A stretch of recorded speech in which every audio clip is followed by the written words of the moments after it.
Tranquility Base here. The Eagle has landed. All right.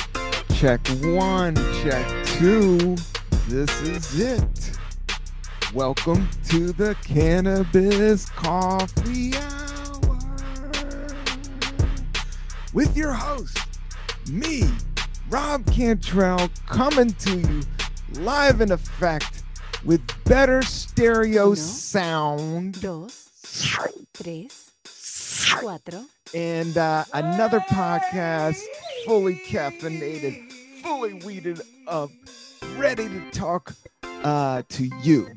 Welcome to the Cannabis Coffee Hour, people. I'm your host, Rob Cantrell. I got a great, big, fat cup of French pressed, old school style coffee. I'm at the last cup of it. This is Stumptown. Again, shout out to my brother-in-law who got me the subscription. I checked out some other beans this week, but this is just, sometimes the roulette wheel just spins, and I'm always mixing it up. Like, I've always liked diversity, like in food, in movies, in entertainment, and music. I like the shit to change a little bit. But I also like it to stay the same. Just like you, just like you. So I had a nice sip, a hearty sip. And you know, at the end of the day, like the coffee's cold and it still tastes good. That's when you know you're really addicted to caffeine. When you're like, oh shit, this coffee's good and it's lukewarm as hell and there's zero milk in it. I've been going deep black with my coffee these days. I don't know if I trust the creamers. I'm just trying to slow down on the creamers because I do have a weird fear about having kidney stones. And I think that's when you cheese it up and froth it up and too much milk. But I could be wrong on that. Maybe I do drink a lot of milk, but I put a lot of milk in my shakes in the morning. I've been switching oat milk or whatever, but my family has regular milk. When the shit runs out, like I'm not a prude. Like I'll fucking pour some regular fat milk. I'll put elk milk in there. I'll put some blood in there. I don't give a shit.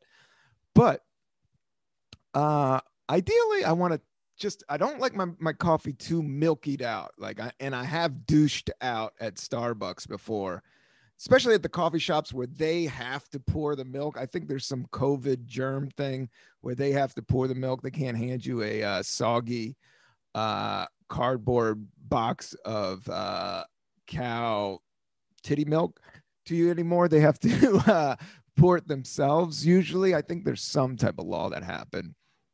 I'm trying to look right into the camera because I know I bought like this really high def camera and I have a computer, but I put the high def camera over here, but I was always looking to the side. Like I said, I'm trying to zero in on just like making this sound really good. How's my sound? Are we over bleeding? And talking up the coffee, and then we're going to get some more guests and I'm going to get out there, out in the field and mix it up. I think that's where the action's at. That's where we need to start making these joints happen. But for right now, I'm just getting used to getting the clip, being able to be confident to do a solo mission podcast, which this is this one. I had a couple people lined up, but I don't know. It's an odd time to hit people up right now. Things are moving and opening, but at the same time, it seems like we ain't out of the funk yet, and it may get even funkier. I got a COVID test over in Red Hook on Sunday, and I do not have COVID. I haven't had COVID. I've been testing most weeks. I've been working out. I did and I've been eating an apple a day. That's my new move. I'm going to eat one whole apple every day until I get the vaccine. I want the vaccine. I will shoot it into my balls. I want the vaccine. I want it. If I had the money, I would probably try to bump some lines, but no, that's kind of whack. The super rich are definitely getting called out on some bullshit, as they should. But I don't know. the whole thing about judging people with money, and then the whole thing with judging motherfuckers, it's somehow every time I go down that road that I start going, you know, I could keep those opinions to myself, or I could just bleed it out. You know, I don't think lately I've been trying to not be too ritualistic in terms of, yeah, I want to have my day flow, and I want to exercise, and I want to be creative, and I want to do music and all this. But I've started regimenting everything so hardcore, which is great, but it does leave something out when things are too regimented. It's things too ritual. I find that life leaves. I was watching last night. I've been trying not to watch too much violent thing. I think violence, every time I've been violent, I grew up in the 70s and 80s. I grew up with an older brother. I grew up fighting. Like I literally gotten, I don't know, 20 fights. Not a lot. I wasn't like an MMA dude, but it was just like, it was before the internet. And if you were a boy growing up in America, sometimes you had to fucking fight. But I look back on any of those violent things or anything that ever happened to me that was like, yeah, fuck you. Yeah. Even shouting matches. Like I look back on like, what the fuck, man? Is it really worth the drama? That's the thing. Is it really worth politics? Is it really worth all this drama? But yeah, I'm trying not to go politics. The Grateful Dead had nothing to do with politics, and that's kind of where I want to go. I mean, I'm liberal in the sense that, you know, I think we could talk without even using words. I think there's a next level of communication, and it involves emotions, and it involves intelligence, and it involves syncing up, because I think the ego denies the natural state because it thinks this is it. But in the real picture, this is nothing. This is beyond a blip in time. It's so minute that it almost doesn't even matter. And that's where love and action happens. But, you know, I get all zen and do all this shit, and then I end up getting in a fight with my brother or sister, or I got a falafel the other day. And I got into, this lady tried to cut in line on me, and I ordered first, I paid, but I saw her try to do the thing, and I have a bad I call people out on their bullshit when they try to make a move like that. And I'm like, you saw me order, like, you know, it's me. Why? She goes, I'm from New York. That's what she said. I was like, motherfucker, I've been here since. I didn't say motherfucker. She was a nice lady, but I was laughing the whole time. I was like, you saw me standing here. You saw me order before you. You know, that's my falafel coming. Your falafel coming next. And I already paid. She hadn't paid. It was just lunchtime, and everybody but then I walked out, and I was like, ooh, because I've been, you know, I am a performer. And so sometimes when I get into that zone and I'm like, ooh, was I a little too loud? I hope nobody videotaped that and thought it was some type of weird outburst. It wasn't an outburst. I was hungry. I ordered my falafel hummus on a pita, and I was looking forward to it. I hadn't eaten. I did one of those things where I have my shake in the morning, my liquid Elvis, which is bananas. I got these mini bananas. Yeah, I went crazy at the grocery store. I went and got the mini bananas, and they're perfect. It's bananas, peanut butter, turmeric, cinnamon, oat milk, organic honey. That's where it's at right now. That's what I'm fucking with every morning. So but the thing is very filling, but sometimes at 2:00, if you forget to eat snacks, or I usually try to get some peanuts or I got an apple today, but yesterday, all of a sudden, I don't think I ate anything solid like in 14 hours. So I was like, oh, fuck, man. And I like meat. I eat a lot of meat. My wife's meat all day. She'll eat a fucking cow, man. She doesn't give a shit. The older I get, I'm like, this shit just isn't digesting good. It's not flowing all the way through perfectly. So I like to mix it up. I like to get a falafel hummus sometimes. And then I had chicken tacos last night. But so I went in there hungry. So I had a little bit of a chip on my shoulder, like, because I ordered my sandwich. I think she liked my order because I said, I want a hummus, falafel. I think she saw the whole thing and I want hummus, falafel, sandwich. And I know the order. I know how they do it. And then she ordered one right behind me. But I paid for mine and she didn't pay for hers. And then they were like, falafel hummus sandwich. And she's like, oh, that's for me. Thank you. And I was like, no, you saw me. Like I just spelled it out because it happened. And and then she's like, I'm a New Yorker. I'm going to try to.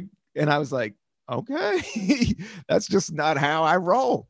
But some people do, you know, it is a weird time. And there's a lot of people out there.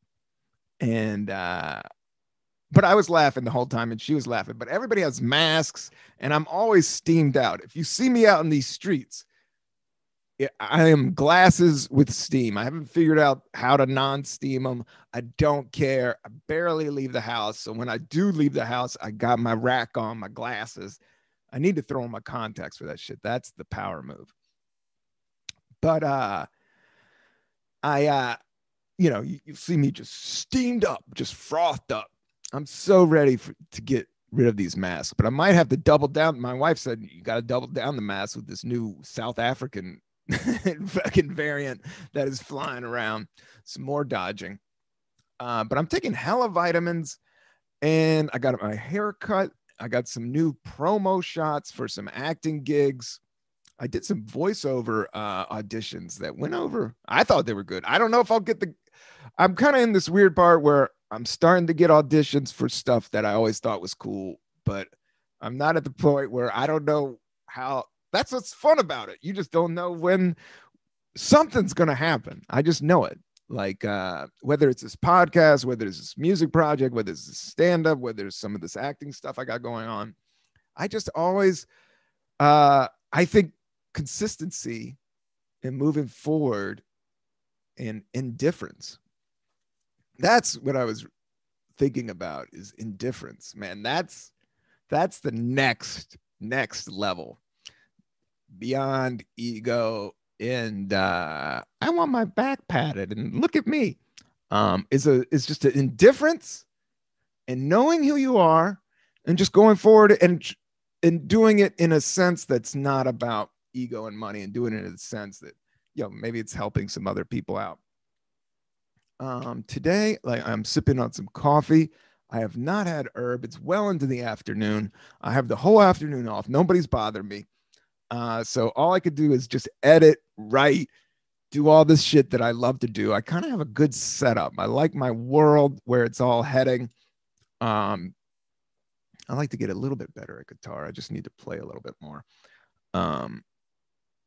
And some of this music that I'm putting together, I know I've been talking about this for like 6 months, but I am excited. It gets me enthused. As much as I miss going out and stand up, it is like a nice, like, okay, switch this gear. Let's work on this shit for a minute.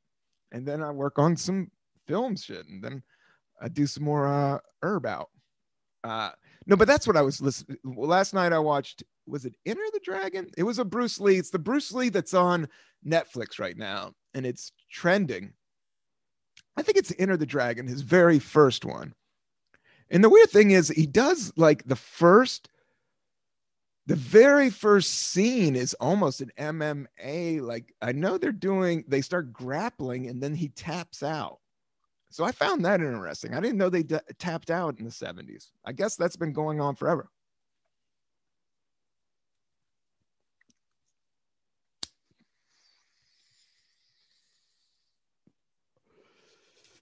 This is the last of the wedding cake. I had this great straight.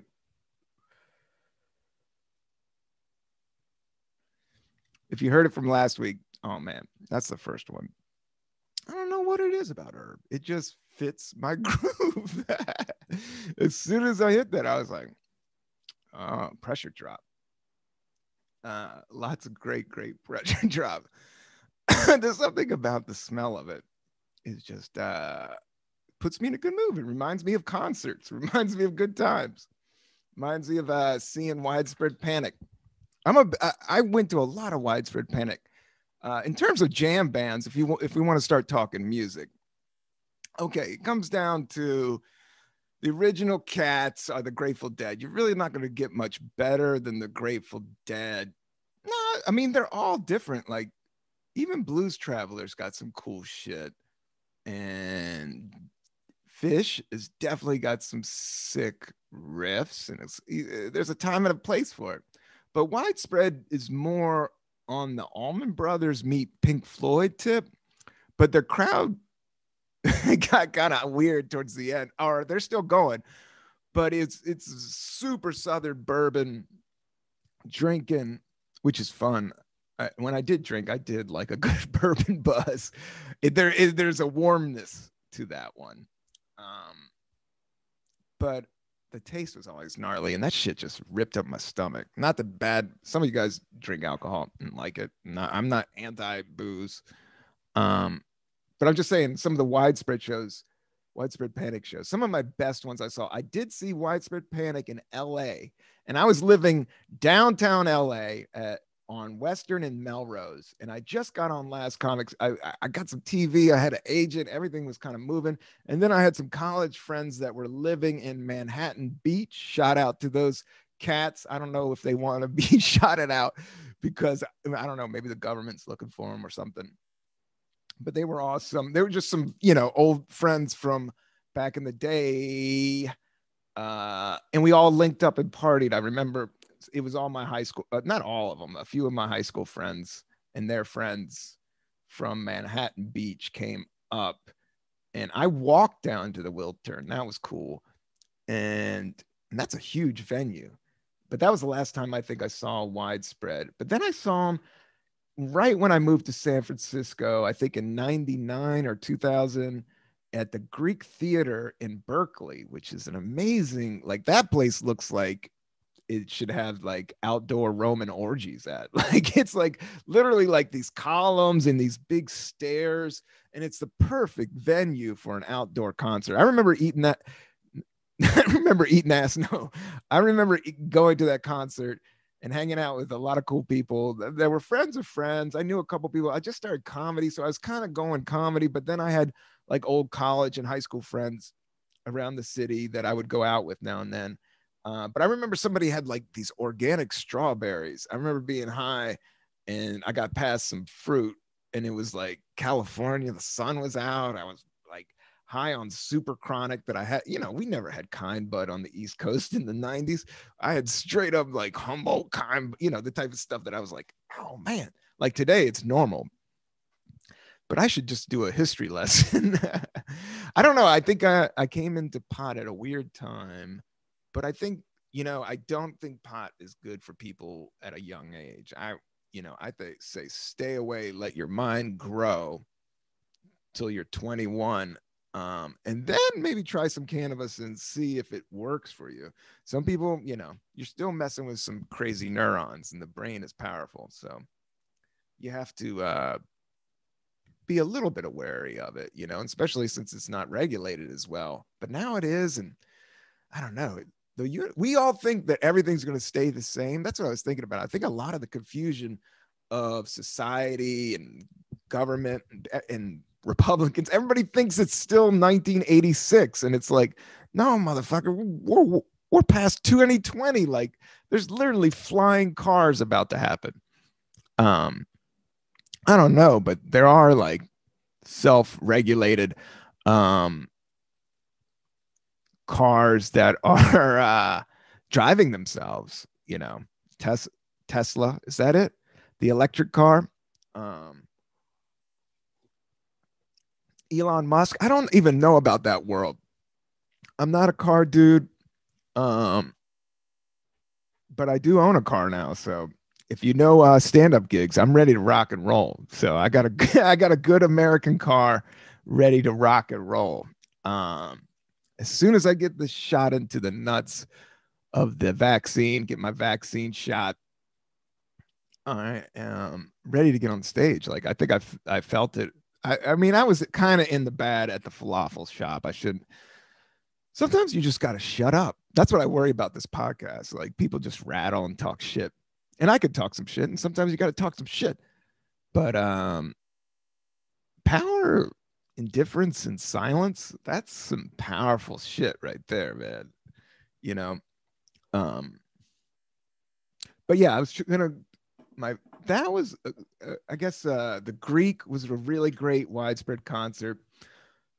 The Grateful Dead. I saw the Grateful Dead at RFK Stadium, which was in DC. I think I've said that a billion times on stand-up sets, but sometimes I don't. You never know. Like I'm like the same people ain't at these shows, and not everybody knows my trajectory. Like you think everybody knows, but really nobody knows. Like I'm not that huge in terms of the bigger picture. In the terms of like the globalization, I guess that's already happening, but terms of the markets, like these markets for podcasting weren't there 20 years ago. You could somebody in Jakarta couldn't listen to Rob Cantrell smoking herb and drinking Stumptown coffee talking about widespread panic shows in the 90s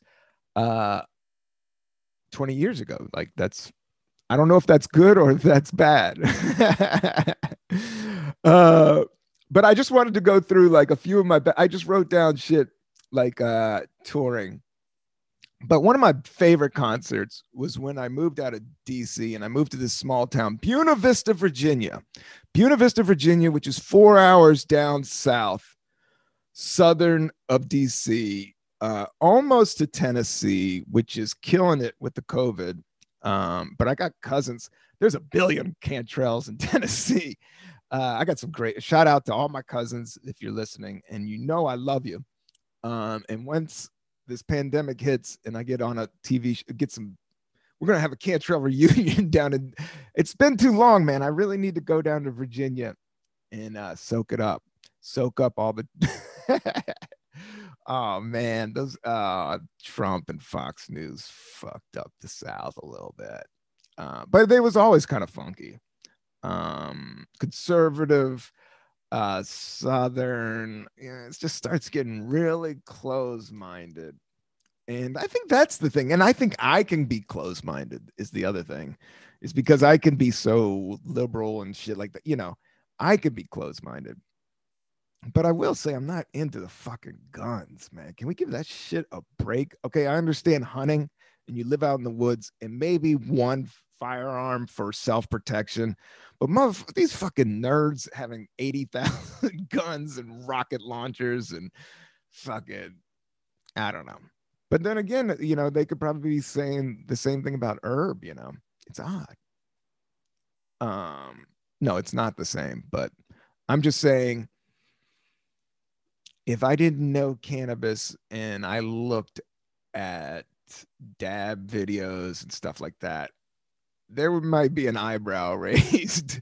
But I think I maybe have like this weird, like super old fucking conservative soul. I think it's just my parents grew up in the 50s and, I was arrested for pot in 2005 in New York City. I did 3 nights in jail.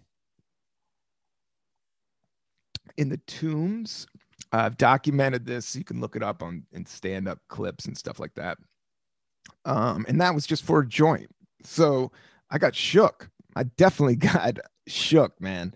I couldn't even see a cop without wigging out like for 4 years after that. Like put in for 3 days, high out of your mind. It was hell, but I went through it. I didn't get killed. Nobody fucked with me. Just I don't know, like anytime that's what those guys charge in the Capitol or whatever, like I do look up arrest videos of the insurrectionists getting arrested, and I'm like, dude, nothing worse than that shit. Like they thought they were cheering Trump and they're gonna do real hard time. Like I went to hold, I was in downtown, the place right before you go to Rikers, and that was not nice. So I couldn't imagine what the fuck Rikers, that shit's all about. So fuck all that. Let's get that karma way out of here. Let's swim away from that subject. No, And all yeah, I guess I gotta just back away from looking at it. Is everybody else going through this? Like, you have to back away because everything is so there. Like the minute you wake up, it's like blah blah blah blah blah blah. And Twitter is fucking. I'm not good at it. I suck at Twitter. I try to tweet. No, I shouldn't say that. I need to be more positive because I do think there is legitimate relevance to social media as a writer. So it is a cool tool. Like I like how Steve Martin works it. I like how who's that? There's a couple really good. George Wallace. Yeah, I like how he works it. Just a couple jokes, not all day, every day. Just a couple. Try to get a couple, boom bips up there, like every day. That's the only thing about those apps is I get into them, but then the consistency, like it is designed, it is literally designed. The more you fuck with it, the more it will give you, like the more stuff, so it's like, that's the tricky thing where, well, I don't know. There's some people that pull it off. It's all I'm saying. It's a very exciting time. Now that I think about it, it's the most exciting. We could tweet, we could do videos. I got cameras, I got microphones, I got herb. This is one of the best days of my life. It is. Because there is only now. There is what is and what there will be. That's the gig. Because the past keeps on moving and everything keeps on going. So there is what's now. And what's now is I got the Cannabis Coffee Hour podcast rolling. We got some big guests. I'm going to be doing locations. I'm going to get the better camera outside, get a couple editors. The logo is going to get upgraded one more time. I like it, but it needs to get, I finessed it once. We're going to finesse it again. I love this new microphone. I love these headphones. I love making the beats. I love this coffee. This is Stumptown House blend coffee. Stumptown, I would say if my top 10, it's definitely up there. You're not going to bum me out if you break out the Stumptown. You're not going to bum me out if you break out the Pete's. You are going to bum me out if you break out the Starbucks. The Starbucks kind of bums. There's something to it, man. There's just, I like it and it does the trick. It has the caffeine. I get my fix, but I don't know. Something in it just rips me up. It's just a different shitting process. It's a different process through the system. It's a different thing, but I will have it. In some places, a lot of it's just like how fresh you get it off right out of the water, who just did it, who prepared it. Was it made with love? And sometimes bigger corporate entities and things that are so filled with ritual and discipline lack love and emotional content, which is what I wanted to talk about. Emotional content. That's what I learned. And I've read it so many times before about Bruce Lee. Like violence and fighting and martial arts and self-defense, I understand and think is very important. But I do think Bruce Lee's philosophy and opening of the Tao and the opening of kind of meditation and health and mind and body and not thinking. He starts hitting this kid. Stop thinking. Like he's talking to his disciple, his little dude that he's teaching in the opening scene. And he does that thing where, like, if you look at the finger, you miss all of heavenly glory. And that's the internet is the fucking finger. The internet is the finger. And we're missing the heavenly glory, which is, man, going outside. That's another thing you should meditate. Like when you go outside, look at the blue sky. If you get a good blue sky, really look at it. I mean, just soak that mother, how big it is, how spacious this is, how wide it is, how blue it is, how it is. It just is. Is it going to be there? I don't know forever. I'm digging this Biden environment. I think the environment is fucking up there. But I think everything's connected. The environment, technology, gasoline. We do need to get away from carbon gas. I think we need to get, even though I'm driving I don't have an electric vehicle. I wanted an electric vehicle. The American company needs to make, maybe Tesla's American. I don't know. That dude's like from South Africa. He's dating like one of the dudes from Die Antwoord, I think. No, he's not. It's somebody Grimes, but I don't know any of her music.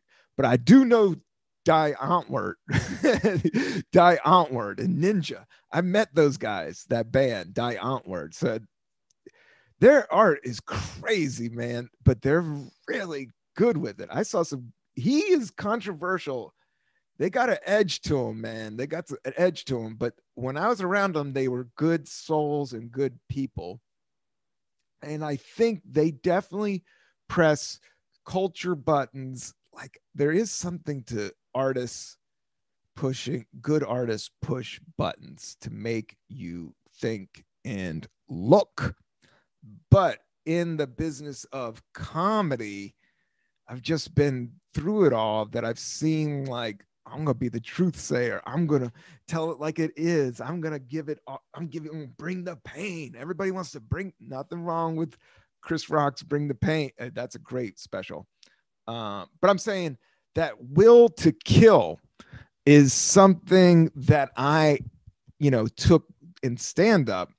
But what I'm learning through meditation, I do think people that are more chill in the moment and can really address the moment in more of a chill way. And I do think there's a way of being funny that is even beyond that, which is fun and cool. In stand-up, you need the But as I go into more like acting in scenes or directing or doing music stuff or filming,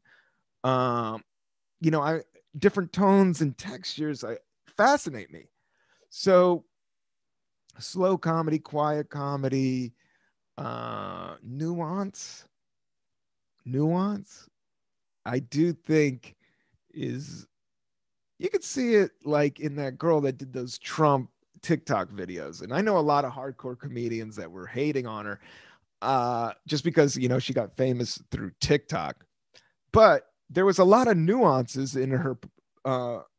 Her nuances were what sold the performance. The nuances, just how she did it, which one, the framing, the timing, who she is and who she's impersonating, and the voice in the person. There's so much nuance in her performance. I think that's why it popped, this coffee has a great nuance. This is actually their light. When I got into the Stumptown House coffee, this was not, Stumptown's coffee is known for Hairbender, which is their hardcore. If you want to get something that's just practically next to Ritalin, get Hairbender. That's the original death coffee, and that packs a punch. And in a great taste. The only things I've been liking Stumptown's IG. They haven't liked me back, but come on, guys, you got to come back around, man. You got, I got you. I know coffee. Nobody knows coffee more than I do. Even the experts think they know coffee. I've been in coffee shops for 20 years, writing. My first 7 years were just all around San Francisco coffee shops, either performing or writing in them or smoking weed outside of them.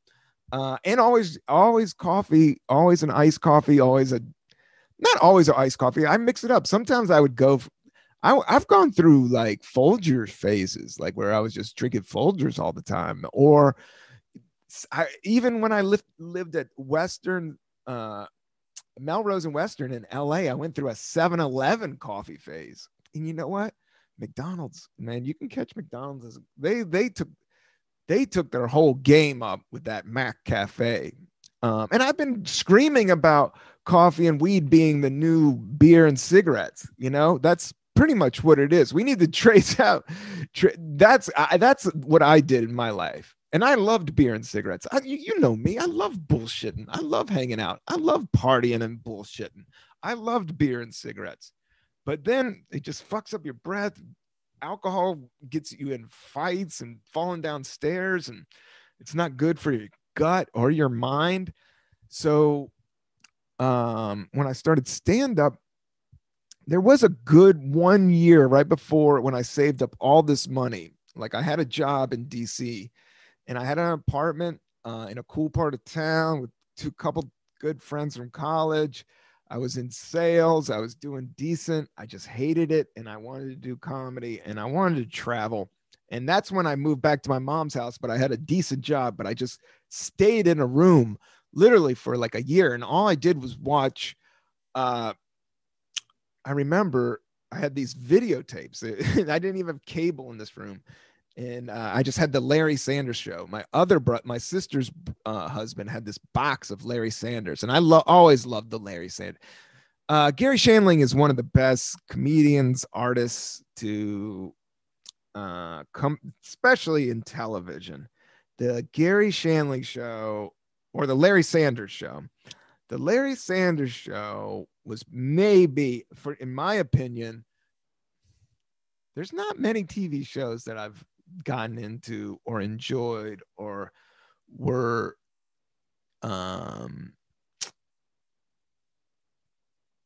inspired by than the Larry Sanders Show, because the Larry Sanders Show pulled the veil off of show business and relationships, and man, it and the characters and how it was casted and everything Gary Shandling did had a touch of originality, and it had also just a normal, like just a regular guy person, not even guy, regular person type of thing that, but also kind of a, it also had a little bit of a tweaked, weird, twisted view to it. It just wasn't like a corny ass,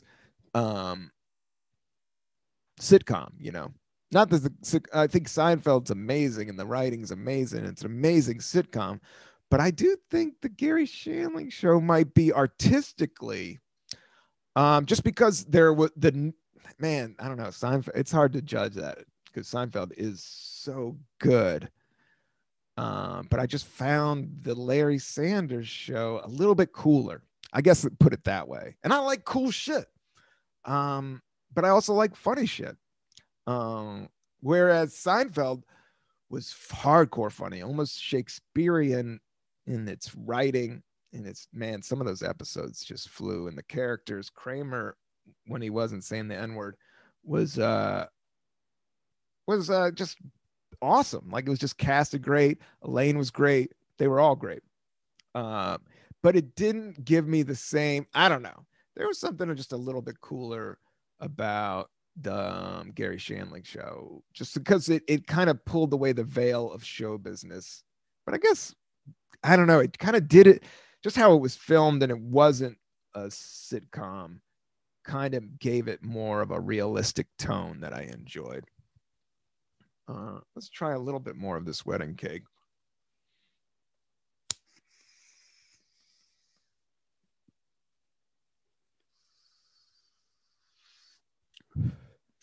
Oh, it's great. But yes, I do miss doing stand-up. I miss touring. I mean, the thing is that I've had, but I don't mind quieting down a little bit. I've been really lucky. Like, I've done some of the best. I mean, in terms of stand-up, unless I'm selling out, like huge theaters, Kevin Hart style, but I've done everything. Like, I opened for Mitch Hedberg, which was amazing. To do a whole tour with that guy, that, that's up there.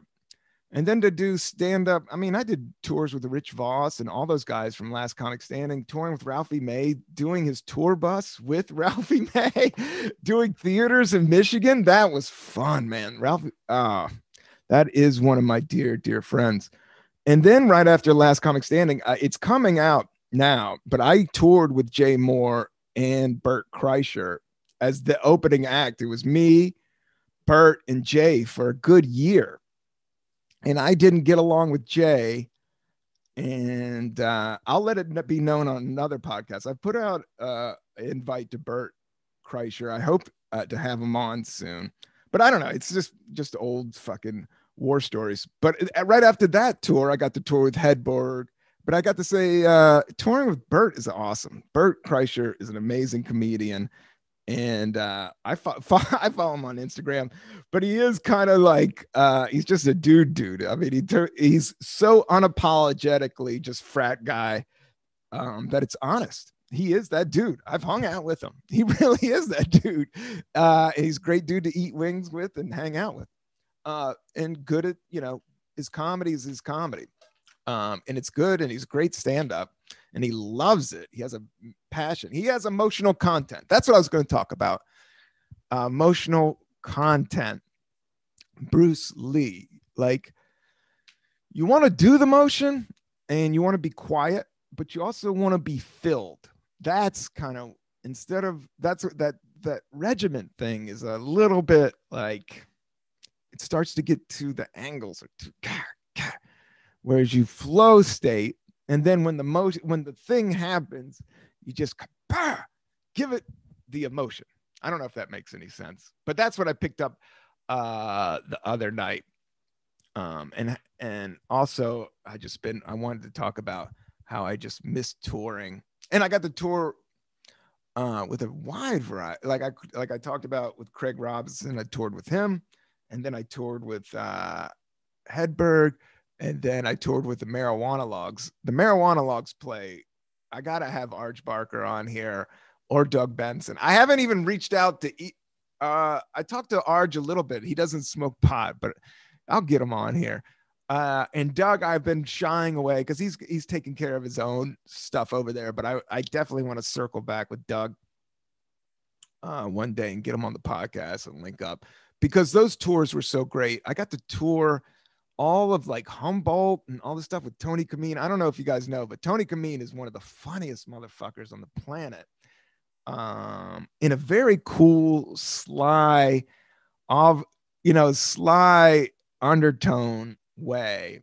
And he's not like a super joke writer all the time. It's definitely organic and out of love with Tony. So shout out to Tony Kameen and his wife, Carol, who was like one of the original writers for the Onion magazine. They're a funny, cool couple. And hopefully I need to reach out to them and have them on the podcast. What happened today was I woke up and I get shy asking people to do the podcast just because the times, and I'm getting tested and I'm running around, even though it's on Zoom, and I'm making music. I'm in the studio. So I haven't been able to properly ask some of these people on the podcast. And then I end up doing it like last minute, like an hour before the thing. And I called a couple people right before I was going to record. And nobody picked up because it's Thursday and everybody's just fucking running around. But I need to line it up a little bit more professional and get some of these friends on here that I did get to tour with. I did get to tour with Bert Kreischer. I need to get Bill Burr back on, but at the same time, I want to talk more music. So I've been reaching out to more music people, because every other podcast is just comics talking comics. And I really don't want to get into heavy gossip bullshit. I just want to smoke some weed and drink some coffee and goof off and have some tunes. What have I been listening? Listening to a lot of reggae. Check out the artist. I think I've plugged her before, but Coffee. It's spelled with a K, and she is from Jamaica. And it's like almost like a reggae, like Rihanna. It's fucking sick. It's a great voice. Beautiful singing is nice. Sweet, in tune singing. Like I've never been an in tune singer. My singing is definitely of the school of Biz Markie. I'm just she's just a friend. Oh baby, you. Which is, God, that is if you want to hear something funky, Just a Friend by Biz Markie. It just never not gets you in a good mood. It always gets you in a good mood. That's the type of shit I want to come out with. some Biz Marquee vibe type shit. And that's what I'm cooking in the kitchen. Meaning the beats I'm making on my laptop for the soon-to-be music project that I am releasing with some of my standard hits. We're going to have Coffee and Weed, which is a song. You can check it out on YouTube, but it's not on Spotify. And to tell you the truth, I don't want to pat myself on the back, get away from ego, but I've listened to this song for 10 years and the shit slaps. It just slaps. I'm sorry. Some people dissed it right when they came out. I think it was just a little bit, it was too much for, it was too positive. It was too right up the gut, man. They weren't ready for it. And now everybody's going to be ready for it. Weed and coffee is the new beer and cigarettes. Let me tell you, beer and cigarettes was good. Nothing like a smoke. And this is some spam risk. You know it at 2:11 p.m. See, that's why I try to call people. I need to line it up professional, like my guests, like, yo, I know I usually text you pictures of my balls, but I have never done that. I'm just saying to friends that I need to be more professional, inviting people onto the podcast. People have schedules in, they like to have notice, but they also want to help you out. That's what I'm learning and growing. Awesome haircut, man. I'm on the, you get a haircut, but it doesn't kick in until like the third or fourth day, and that's where I'm at. I've had a crazy dandruff beehive fucking get lost in it MC5 fro for a while, like, and I got it all cut down. My manager for these acting gigs wanted some new promo shots, so I got like an actor promo headshot person. So I got a haircut for it, and they did a good job. Shout out to the Cutting Den. If you're in Brooklyn and you want an old school Italian bomb ass haircut from a real New Yorker, go check out my man at the Cutting Den in Brooklyn. Look him up. Ask for my man Tommy. His schedule's packed. He did cut Dee Ramone's hair and Truman Capote's hair. Now, this dude's been there since 1950s, just like this. People say New York's dead. New York isn't dead, man. I just got my hair cut from like one of the coolest dudes ever. And he's like 70. Like these guys, these New York cats have been here forever. And he's the one that gave me my good vitamins. He's the one that knows all these New York EMT dudes.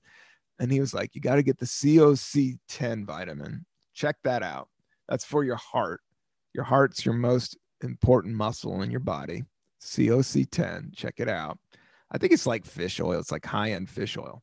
And then vitamin E. And then, I don't know, that cleans out. And then vitamin C. And like I said, I've been doing the emergency because I was taking these big fucking horse pills. Yeah, if you smoke a lot of pot and take big ass vitamins, like it fucks you up, man. Yo, you got to get the emergency. If you're smoking some herb and you want to fuck up some vitamins, get the emergency because it's just, it's just the sauce. And that's what you need. That and honey. I've been eating a lot of raw honey. I haven't gotten the honeycomb, but you should chew the honeycomb. That's what they say. It's got some crazy enzymes that supposed to keep you alive. Shout out to all the bees. Bees, now that's a trippy thing, man. I wouldn't mind being a beekeeper. Like I would definitely, if I had a rooftop or a backyard, maybe in my 60s, I'll get into beekeeping. But then it just takes one mishap where they just fucking have a party on your face because you forgot your fucking cage fucking hood thing. And you forgot the bucket that you got to put on your head. And then these guys are hungry and you just swatted, queen bee in the face. And then they got their whole posse. And then all of a sudden to get that at 65, to get stung by like 100 bees to the face, man, I don't know. That could count you out right there. So maybe like what would be the other, but I would like that fresh bee wax. Like that would be kind of a chill thing to do. Even get high and try to do it. Like it'd be a test beyond the fear, And definitely you're messing with nature somewhat. And I definitely like to mess with nature, not mess with it, but mean being involved. Like the most outdoors thing I've ever done, or the most I've ever been connected to nature, is doing bong hits. No, surfing. Surfing for a long time. And there is this place when I lived in San Francisco. I think it Sausalito? No, it's like no, what's that? Pella. It's like the town right below San Francisco, and it has this great but super easy wave. Um, Pacifica. Yeah, Pacifica, California. It's right under San Francisco, and it has this great easy wave. And they used to have a Taco Bell there. But Pacifica, and one of my friends, Dan Gabriel, grew up there. Pacifica has this awesome wave, and then you're literally looking at the California mountains, and then there's like this blue ocean. I remember being out there, and that definitely blew my mind. And it definitely felt like you're just like, so you're looking at mountains, you're in the ocean, you're getting swimming, and I wasn't getting tubed or, I wasn't, but I was riding waves and shit and looking around and hanging out with my friends. And it's really rocky. I remember that. I remember having to wear the whole suit. Like the guys I went out with were like hardcore. Um, but I could swim. Like I was on swim team since I was like 5. Like that, I've never been afraid of the water. Like I'm a strong swimmer from that sketch from Saturday Night Live. I'm a very strong swimmer. But I'm not a great surfer, but I can handle it because I know how to sit on the board. A lot of it, I just always love to just go out there and feel the wave. That's the closest I've ever gotten to nature. And I've hiked. I even did a Knowles course for 97 days in college. This is a true story. I failed out my sophomore year, but I graduated in 4 years. But this one semester, I took 3 classes. But one of the classes was like a super lab. Like it was like this chemistry lab. But all I had was 3 classes a week. But one was like super hard. But that was like my hardest party. I'm like blackout drunk all the time, smoking, drinking, fucking up constantly. And I remember I got like a D, a C, and an F, and I was suspended for a whole semester, the next academically suspended. But then I went on a Knowles trip and got college credit. Like I lined up, it was kind of dope and sinister, but it worked and it was real because I had to do this independent study. So I made a deal with the school that I would do like 3, and you could do that during the summer. You could do that at night. There was these ways of getting credits. Like if you presented this work and had this professor say that he could take this, and that's what I did. And I did this whole like 97 days in the mountains without any I went 97 days in the woods without anything. We took breaks. We went to a base camp like twice, but and that was before the internet and shit.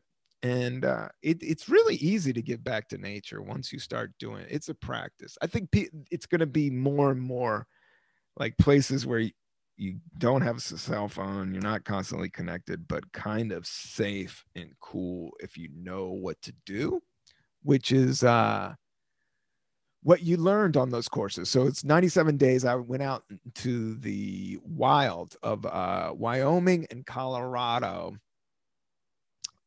And that was a semester. And then I did these independent studies and I got college credit. And I ended up graduating on time, which ended up working out because my mom was not going to pay for another year of college.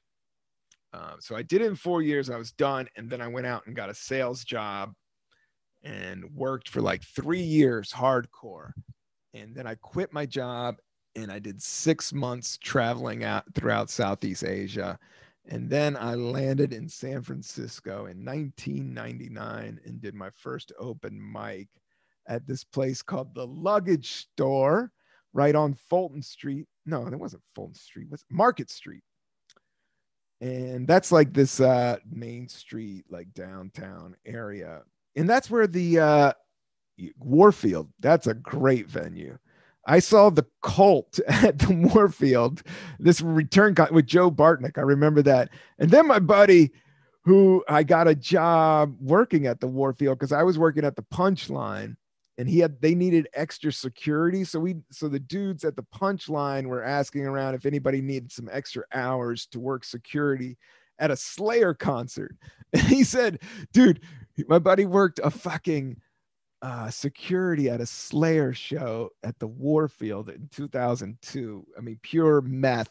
Like, the thing about San Francisco, like outside California, there's that desert world. That's a whole other thing. Like, I know country rednecks, I know the South, but once you start messing with desert, that's where there's some madness. Texas, big, wide open, like you have to survive. That's where iguanas die. You know, it's like, a lot of life is surviving. That's what it is now. A lot of show business is like learning to duck and weave and make some money here, make some money there, figure out how to get in here, figure out how to get in there, keep it moving, grooving. Once you get out in that desert, yeah, you can't fuck around, man. You need your water. You need to be strong. There's probably not that many jobs. And so you got to figure out how to make money or keep it moving. How's this going? This is going good. I'm keeping it moving. I'm keeping it grooving. Please like and subscribe to the Cannabis Coffee Hour. We have a great Instagram. It's at Cannabis Coffee Hour. Check us out on the IG. Patreon. Sign up for the Patreon. I'm not putting this is the only place where you're going to see my face. All right. You might see some little things here and there, but not the full hour of power that I'm giving to you now. That is on the Patreon. And I'm going to start doing extra stuff, some music, some merch, some smoke sessions on the Patreon. But, you know, I just appreciate everybody listening and grooving and liking and subscribing. I love doing this podcast. And I want to have some more musicians, comedians, artists, writers, people that are regular motherfuckers, randos. I'm down because it's all about consistency. So we're going to have plenty of time. So a shout out to all my friends. If I haven't had you on the Cannabis Coffee Hour, I'm going to get you on and ask me. Anybody that I know that is cool, ask me. Contact at robcantrell.com is where I am at. But I've had a blast on this podcast. This is I like doing the solo ones. I'm reading, before I'll let you go, I'm reading these books that I want you. John Christopher, The Tripods. Does anybody know about this? This is these books that I read. Enjoy John Christopher's critically acclaimed Tripods series in a single. Follow Will in his epic adventures as he uncovers dark secrets of the sinister tripods and with the help of his friends plan to save the world. I got to revisit these joints, but I remember reading them. And it was all like mind control, and it kind of fits to what's going on today. Not that there's just mind, you know, there is definitely some psychic warfare going on. But I want to make this out of love. Like, I really enjoy doing this. I want it to be organic. I want it to be cool. I don't want to just try to get my most famous friends on my podcast or have the most salacious fucking bullshit. I smoke some herb and goof off and pop and lock and make some fart noises. With that, I'm signing off and peace.